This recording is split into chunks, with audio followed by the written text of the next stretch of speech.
gracias. Muy bien. Entonces, en reposo tenemos la ecocardiografía transtorácica, transesofágica, ¿no? Transtorácica, todos sabemos, es una ecocardiografía aparente anterior izquierda anterior del tórax, tórax anterior. Transesofágica a través de la colocación de una sonda, ¿no? Por vía el esófago. Y la ecocardiografía fetal también. Ahora, en esfuerzo tenemos la ecocardiografía de estrés, que es la ecocardiografía, ¿no? Transtorácica, asociada a un fármaco tipo adenosina, tipo dobutamina, que van a asemejar, por ejemplo, cuando queremos descartar, digamos, evidenciar una isquemia, ver viabilidad, entonces, si en reposo no vemos alteraciones, no las evidenciamos, al someter al paciente a un estrés, por ejemplo, un paciente que no puede hacer una prueba de esfuerzo por alguna limitación, lo sometemos a una ecocardiografía de estrés, donde vamos a semejar condiciones de estrés y vamos a poder evidenciar una isquemia, evaluar viabilidad. Bien, entonces vamos a ver un poquito la parte técnica, que es importante, ya la aplicación clínica la van a ir viendo ustedes, la estamos viendo conforme discutimos cada patología, cada día con ustedes en la práctica y en las teorías, ¿no? El diagnóstico por eco, qué se ve en la valvulopatía mitral, en la valvulopatía aórtica, qué se ve en un paciente con cardiopatía coronaria, etcétera, etcétera. Entonces, vamos a abstraernos un poco y volver a la raíz, al inicio. Entonces, la ecocardiografía nos permite tener unas vistas, ¿no? El eco bidimensional, tenemos un plano que llamamos el eje corto, ¿no? Que es el plano transversal, como ustedes pueden ver allí, ¿no? en la diapositiva. Permítanme ver si puedo tener un cursor acá. ¿Sí? Aquí, eje corto, ¿no? El plano de 4 cámaras, ¿no? Y el plano longitudinal o eje largo. Bien. Son las llamadas vistas ortogonales.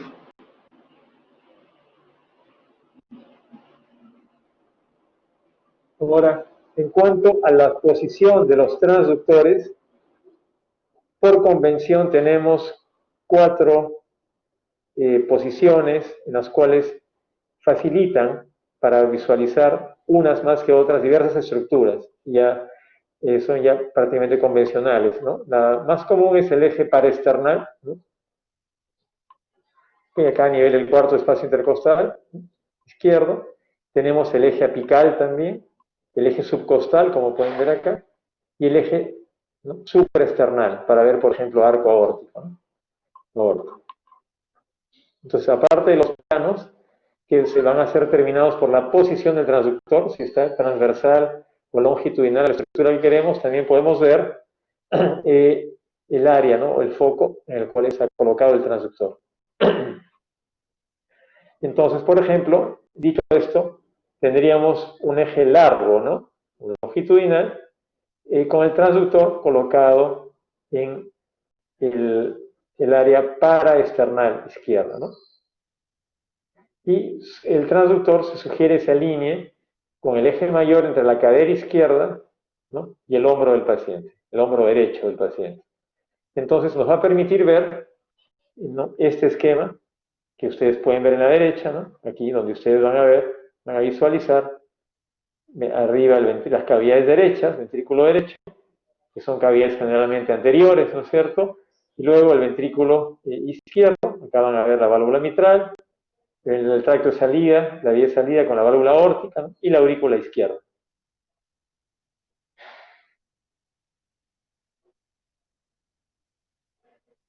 Esto mismo que esto aquí, que estamos viéndolo en este diseño, ya entendiendo la posición, ¿no? Cómo se coloca el transductor, en qué eje, en qué área, y cómo va a ser el corte de ese ultrasonido, lo vamos a ver en el ultrasonido, ¿no?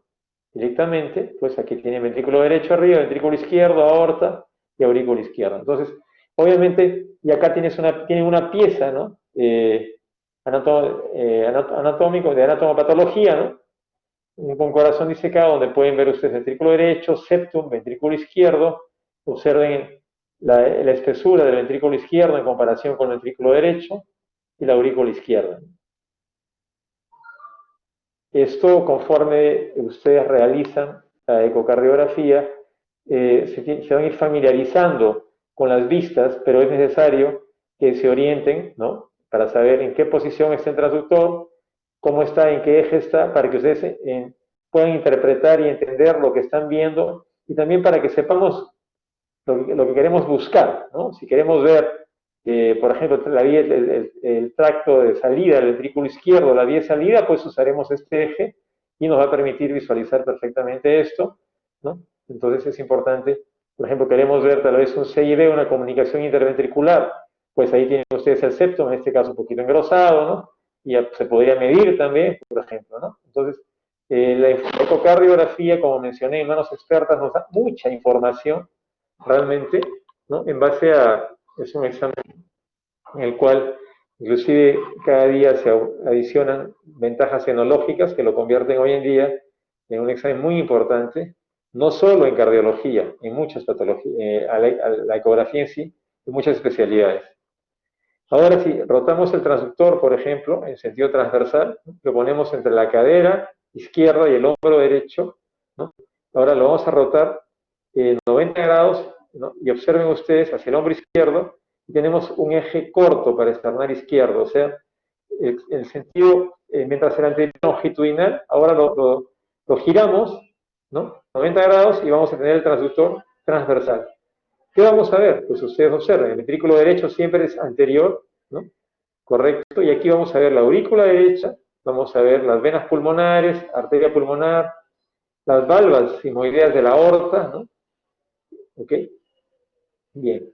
Entonces, ahora vamos a ver esto.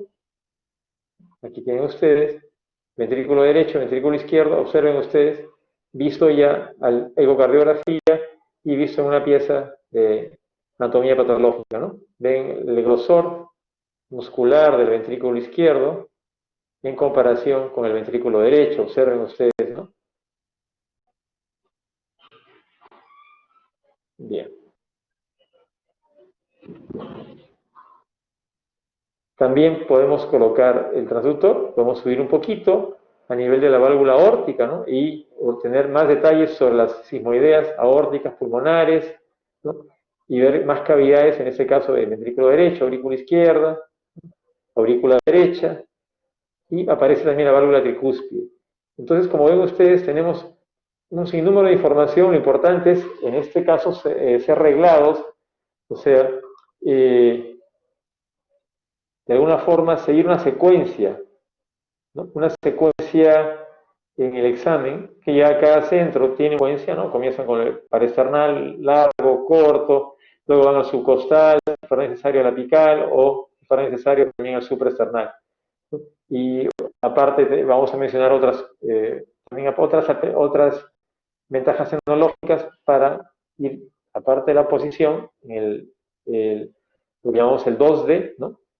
También la ecografía bidimensional, también usar tal vez el Doppler, tal vez usar otras ventajas, ¿no? Entonces, bien, ahora aquí, por ejemplo, nos vamos al eje apical. Es una vista que ustedes la van a ver con mucha frecuencia y que es muy útil, ¿no? Permite ver, ¿no? Miren ustedes, una vista que se conoce como 4 cámaras, ¿no? O 4 cavidades, donde tenemos tal cual como se está visualizando así. Observen ustedes aquí el transductor como está colocado, ¿no? Recuerden ustedes que vamos a ir al ápex y lo primero que se ve en el ultrasonido, pues, es exactamente lo más superficial, en este caso aquí, ¿no? El ápex, ¿no? Y como estamos de frente al paciente, el lado izquierdo del paciente está al lado derecho, en este caso, ¿no? Que es el ventrículo izquierdo. Posteriormente tienen el ventrículo derecho, la válvula tricúspide, aurícula derecha, aurícula izquierda y tienen el septum. Es otra vista también para ver comunicaciones, por ejemplo, interventriculares o interatriales, ¿no? CIA, CIB. Y pueden visualizar también la válvula tricúspide y la válvula mitral, ¿no? El aparato subvalvular también, de alguna forma, ver los pilares, las cuerdas sanguíneas, ¿no? Entonces, observen ustedes en la siguiente vista, ¿no? Aquí tienen en la anatomía patológica lo que se les ha mencionado, ¿no? Y inclusive este examen, no para complicar más, sino para enriquecerlo más, Podemos realizarlo en diástole y en sístole, como ustedes ven aquí arriba, ¿no? Por ejemplo, este es en diástole, con llenado, vemos el llenado ventricular izquierdo, y en sístole vemos aquí la contracción, por ejemplo, ¿no? Entonces, esto nos va a permitir calcular los volúmenes, ¿no? Finales de diástole y de sístole, para ver, por ejemplo, la fracción de eyección, ¿no? Entre otras cosas. Entonces, insisto, es un examen que nos da mucha información en tiempo real, ¿no? En reposo y o en esfuerzo, ¿no? Si fuera el caso. Inclusive en sala de operaciones la ecocardiografía transesofágica es fundamental cuando, por ejemplo, se realiza una plastía de una válvula, ¿no? Inclusive cuando se coloca una prótesis, para ver si esta funciona bien, si la plastía quedó adecuada, si no hay una gradiente importante, o si la prótesis tiene una adecuada funcionabilidad, ¿no? Si los velos abren bien, los discos de la prótesis. Entonces, realmente es un examen, como les menciono, muy importante, la ecocardiografía. Bien, aquí movemos un poquito el transductor 90 grados en sentido antihorario y observen ustedes, hay una pequeña variante y se permite ver en medio la válvula aórtica, la vía de salida del ventrículo izquierdo y la válvula aórtica. Como van a ver aquí al centro de la imagen. Ahí. Y eso lo podemos ver también aquí. Entonces, ya conforme ustedes se familiarizan con esto, las vistas van a ser para ustedes más familiares y van a poder ver ya detalles importantes o determinar patologías cuando esas las hay, ¿no? Y obviamente te van a ayudarse de otros, de color, del Doppler, modo M, etc. ¿no?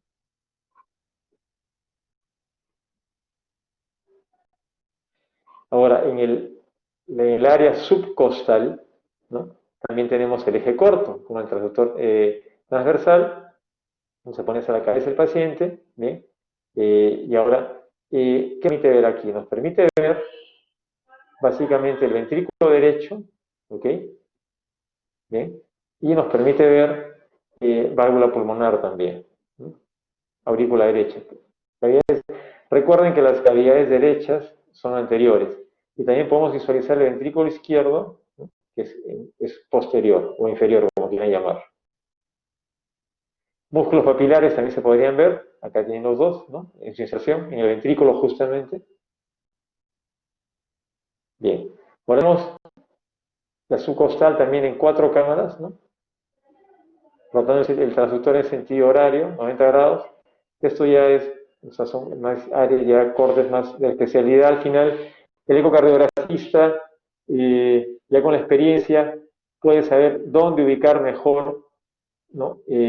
Diversa patología o diversa cavidad, en qué vista, y va directamente, puede obviar una u otra corte, un otro corte, ¿no? En base a lo que él quiere encontrarlo, a lo que quiere buscar, ¿no? Para eso también hay limitaciones. Entendamos que, por ejemplo, no es lo mismo hacer la ecocardiografía en un paciente delgado, ¿no? Leptosómico, a un paciente pues obeso, ¿no? O en damas, por las mamas, por ejemplo, también. Entonces, de alguna forma hay cierta limitación en cuanto a lo que se llama la ventana, ¿no? Ecocardiográfica, ¿no? En cuanto para que el ultrasonido pueda ser, se emite, luego pueda ser reflejado adecuadamente, ¿no? En la captación.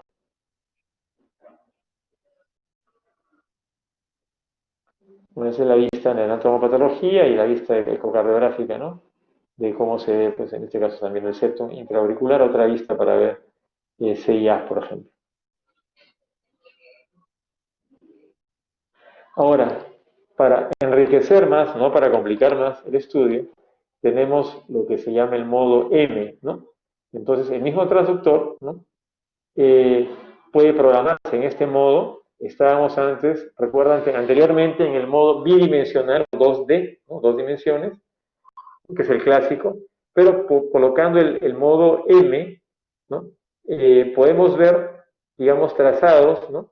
A nivel de una o sea, si uno coloca el transductor y el modo M, por ejemplo, a nivel de las válvulas y movilidades aórticas, tendremos una imagen, y ya se hace característica, y nos va a permitir medir también dimensiones de aurícula, de aorta, vía de salida, de las estructuras que nosotros querramos.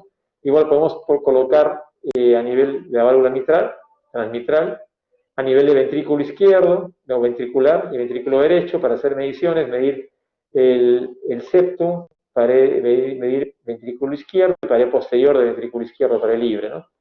También a nivel tricuspidio pulmonar. Entonces, como ven, el modo M nos va a permitir evaluar, acá tienen ustedes, ¿no?, las estructuras según, conforme van pasando el haz por ellas, voy a volver al anterior, conforme el haz de ultrasonido pasa, va atravesando estructuras, ¿no?, ¿okay?, que dejan una marca, ¿no?, una línea, un trazo, es el modo M. Entonces, en base a eso, uno puede hacer mediciones características, por ejemplo, aquí, la apertura de la válvula, la onda, aquí, la E, ¿no?, ahora la apertura de contracción auricular, aquí en una válvula mitral, por ejemplo, en la posición transmitral. Entonces, ya se estandariza y el ecocardiografista sabe qué debe encontrar ese nivel. No encontrándolo o habiendo alteración, pues ya nos da una idea también, ¿no?, de una alteración anatómica, en este caso, ¿no?, una hipertrofia, básicamente una alteración en cuanto a una estenosis, por ejemplo, mitral, ¿no?, por ejemplo. Bien, siguiente.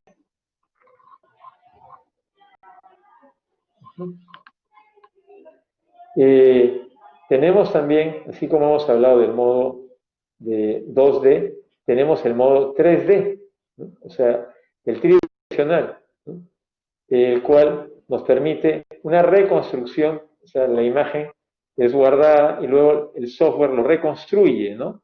Lo reconstruye, lo gira y nos permite ver detalles, sobre todo a nivel de las válvulas, ¿no? ¿Para qué? Para ejemplo, en pacientes con endocarditis bacteriana, con vegetaciones, con afectación de los velos de una válvula mitral, aórtica, por ejemplo, un absceso, un seno coronario, por ejemplo. Entonces, de alguna forma, la ecogradiografía tridimensional nos va a permitir ver esas imágenes que van a ayudar a facilitar el diagnóstico, ¿no? Para ver, como he mencionado, alteraciones. Acá, por ejemplo, ustedes pueden hablar de un jet, ¿no?, por ejemplo, periprotésico. Acá es una prótesis, ¿no?, y hay una fuga, ¿no?, por algún motivo de esa prótesis, ¿no? Entonces, la ecocardiografía el tridimensional realmente también es un aporte más. Entonces tenemos, imagínense, la 2D, 3D, modo M, ¿no?, hay el Doppler tisular, hay, ¿no?, varias. Ahora, conforme se avanza tecnológicamente, hay bastante sobre la ecocardiografía básica, se van adicionando, los equipos vienen con nuevos softwares, nuevas aplicaciones que a la larga redundan en beneficio del paciente, ¿no? Y obviamente el especialista tiene que entrenarse, reentrenarse para estar al día en la aplicación de estos de estas nuevas ventajas tecnológicas. Por ejemplo, también se usa, aparte del color, el Doppler, ¿no? Ustedes saben, ¿no? Johannes Doppler, un físico austriaco, y creó este principio, ¿no?, que se usa en muchos ingeniería, sonares, radares, etcétera, ¿no?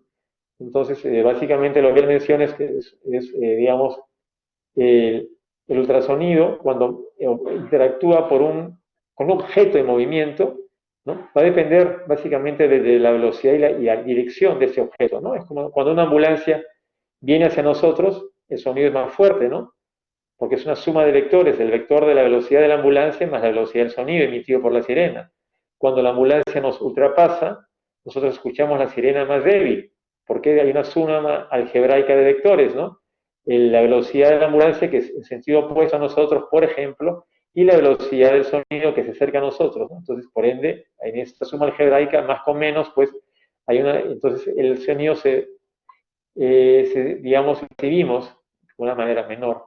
Es para que entiendan un poquito lo que es el efecto Doppler, ¿no? Eso se aplica a la ecocardiografía, ¿no? Entonces ya tenemos el modo Doppler, que puede ser pulsado específicamente en un punto o continuo, ¿no? Y en base a todos los que hemos mencionado anteriormente, le agregamos el Doppler y el color, ¿no? Entonces vamos a enriquecer nuestro estudio y vamos a poder ver flujos, ¿no? Flujos, sobre todo a nivel valvular, ¿no? mitral, tricúspide, en las diversas ventanas, apical, paraesternal izquierda, supraesternal, para ver aorta ascendente, y en base a ello también vamos a evaluar velocidades, gradientes, ondas, morfología. Como ven, el examen es bastante rico y aporta mucha información. No es solamente decir, voy a hacer una ecocardiografía. En manos expertas y con un buen equipo, la información que ustedes pueden tener es realmente importantísima y abundante, y muy rica, ¿no? Bueno, entonces el Doppler color, como es una variante, el Doppler pulsado, y uno programa mediante el software, ¿no? Por ejemplo, se dice que el flujo en color rojo es lo que se acerca al transductor, y en azul es lo que se aleja, ¿no?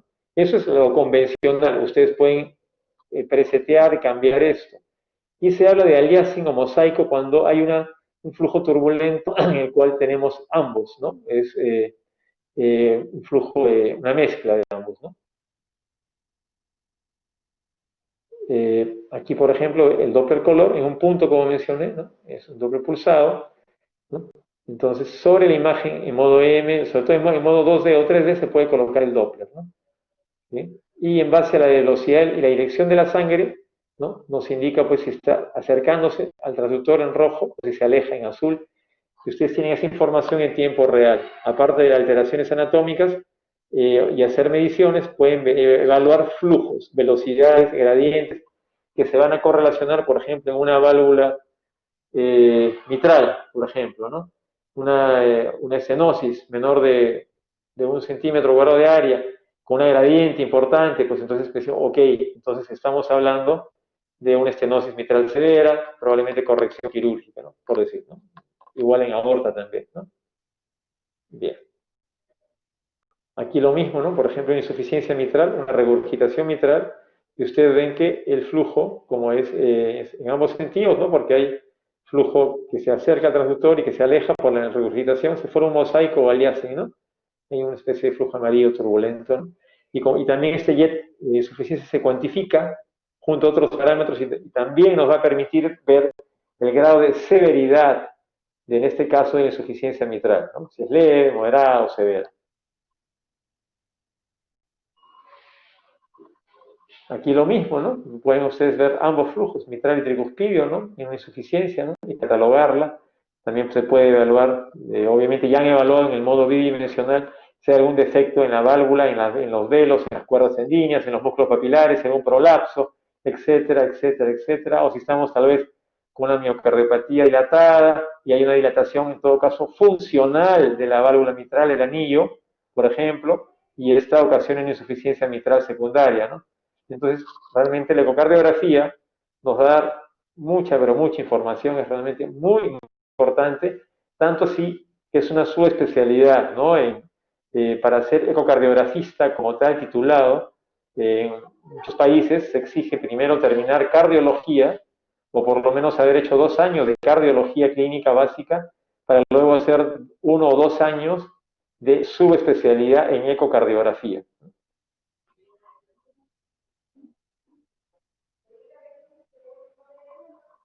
El Doppler pulsado, ¿no? Son ultrasonidos, igualito aquí, ¿no? Se recibe el cristal, es un único cristal, emite los ultrasonidos y, y proceden de un punto específico, como se mencionó, y luego son nuevamente recibidos por el transductor. Lo mismo, ¿no? Se usa para valorar flujos con velocidades bajas, menos de 2 metros por segundo, de alguna forma, ¿no? En un punto determinado del corazón. El Doppler pulsado, por ejemplo, en válvula mitral, como ya se mencionó, ¿no? La onda E, la onda A, generalmente la onda E llenado pasivo temprano, la onda A llenado por contracción auricular, la relación normal es mayor de 1, puede haberse una inversión, una alteración, entonces de alguna forma nos permiten ver diversas alteraciones, parámetros de la dinámica de válvulas, ¿no? Cardíacas y en general del corazón. Tenemos, por ejemplo, el Doppler continuo, igual, ¿no? Son por 2 cristales piezoeléctricos, pero de manera continua, y no discrimina un lugar exacto, sino simplemente es todo en la línea en la cual se registra el enlace de ultrasonido, ¿no? Generalmente usamos para medir gradientes con velocidades bastante elevadas, ¿no? De 5 sobre hasta 5 o 6 metros por segundo, flujos patológicos, ¿no? Entonces, En este caso veríamos no en un punto, sino en toda una línea, todo un jet de insuficiencia, por ejemplo, ¿no? O de estenosis. Y también se puede colocar a nivel de valvular, tricuspidia, mitral, aórtica. Como ven ustedes, paciente con estenosis aórtica, y la máquina automáticamente, el software permite calcular ya la velocidad pico, ¿no? Las gradientes también, y se habla pues de estenosis aórtica severa, moderada, ¿no? Crítica, ¿no? ¿Okay? Eso es en lo que es respecto a patología valvular, ¿no? Aquí también estenosis mitral, por ejemplo, ¿no? La onda E, la onda A. Bien. Ahora, además de esto, nos va a permitir ver en lo que es anatomía, ¿no? Nos va a permitir realizar medidas, como ya mencioné. Por ejemplo, ustedes tienen acá un segmento aquí del modo M, ¿no? Ven ustedes, donde ya cada línea, saben ustedes, corresponde a una estructura que corta el láser ultrasonido. Pueden ustedes medir, la máquina lo mide, para ustedes con el trackball, con el cursor, colocan el cursor en un punto, luego en otro, y la máquina hace las mediciones que ustedes han solicitado, para en base a eso tener dimensiones, ¿no? Por ejemplo, los diámetros diástolo en sístole del ventrículo izquierdo, el septo, la pared libre posterior, etcétera. Y se corrobora, pues, tanto en la vista, ¿no? Cuanto en el modo M, y ahí tenemos las dimensiones. Entonces, la ecocardiografía también nos evalúa las cavidades, ¿no? Para ver diámetros, para ver cavidades cardíacas dilatadas, hipertróficas, ¿no? Válvulas disfuncionantes. Y también, en el caso, como lo mencioné cuando mostré una diapositiva en sístole y en diástole en ventrículo izquierdo, por ejemplo, para ver fracción de eyección, ¿no? Del ventrículo en paciente con falla cardíaca, por ejemplo, si está con fracción de eyección preservada o no. Y en la parte de coronariopatía isquémica nos va a permitir ver, ¿no? La contractibilidad de las paredes del ventrículo izquierdo, sobre todo, ¿no? O sea, si hablamos de una buena contractilidad, una función ventricular preservada, con una buena fracción de eyección, ¿no? O vamos a hablar de una hipocinesia en alguna cara, ¿no? En alguna área, ¿no? Como conversamos con nuestro grupo de práctica, por ejemplo, si tengo una alteración electrocardiográfica con supradesnivel en las precordiales, ¿no? B1, B2, B3, B4, y tengo, luego en el ecocardio, tengo alteraciones en la motilidad, en la contractibilidad del ventrículo izquierdo, para anterior, septo, tengo enzimas cardíacas elevadas, ¿no? Tengo paciente con clínica de dolor, entonces probablemente pues, estamos con un infarto en evolución o ya postinfarto y una angina inestable que ya ha ido y produce alteraciones, ¿no? Hipocinesia, ¿no? Si eso se vuelve un infarto, habrá necrosis, habrá acinesia de una pared ventricular. Entonces nos sirve también para evaluar la motilidad, ¿no? Se habla de la parte apical, media, la parte basal, en la cara anterior, ¿no? Cara inferior del ventrículo. Entonces la información, insisto, es muy variada, abundante, en manos expertas, un ecocardiograma, una ecocardiografía, que con un buen equipo puede darnos mucha información que hay que obviamente saberla interpretar, ¿no? Y aplicar. Bien, esa es lo que quería conversar con ustedes en este seminario de procedimientos. Entiendo y les aconsejo en estos próximos 15 días con sus profesores, procuren enriquecer un poco en cada patología, cómo aportaría el eco, el diagnóstico, ¿no? De las patologías que van a ustedes a seguir discutiendo, ¿no? En cada tópico, cada día. Muchas gracias. No sé si hay alguna pregunta de a ustedes, alguna aclaración, comentario, con mucho gusto.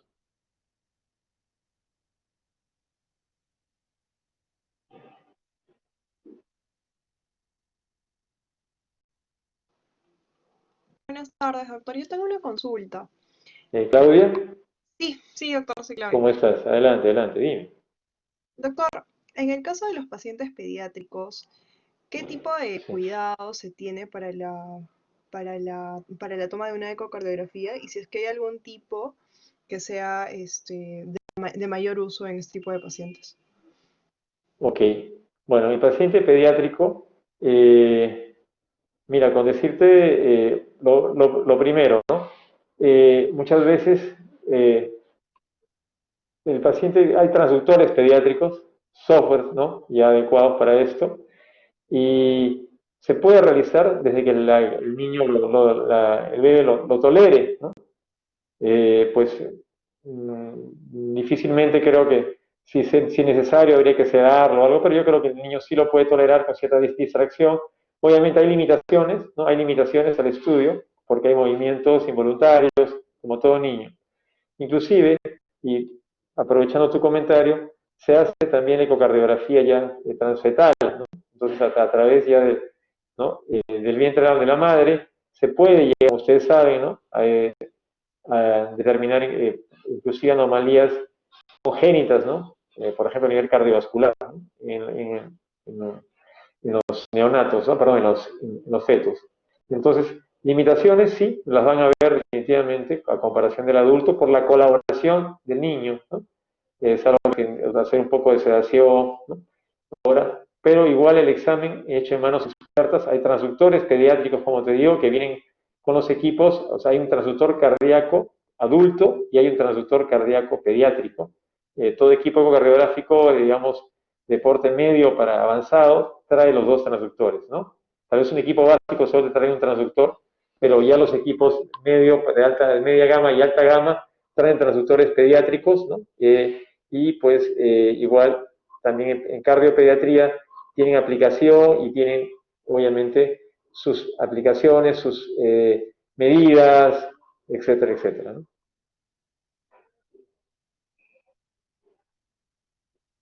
Gracias, doctor. ¿Algún otro comentario? No, por favor, con gusto. ¿Algún otro comentario? ¿Alguna otra pregunta?